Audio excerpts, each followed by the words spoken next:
Donors, including the United States and wealthy Gulf Arab countries, pledged $1 billion on Wednesday for UN humanitarian efforts in Syria.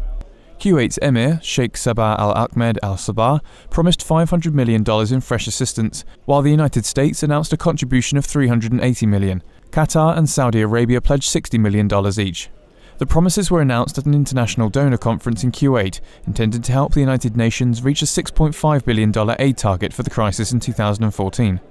The appeal, launched last month, is the largest in the history of the United Nations, which estimates that the conflict has rolled back human development gains in Syria by 35 years, with half the population now living in poverty. The $1.5 billion pledged via the United Nations at a similar meeting last year in Kuwait was used in Syria and surrounding countries to provide food rations, medicine, drinking water and shelters. The largest donations at the conference came from Gulf Arab governments.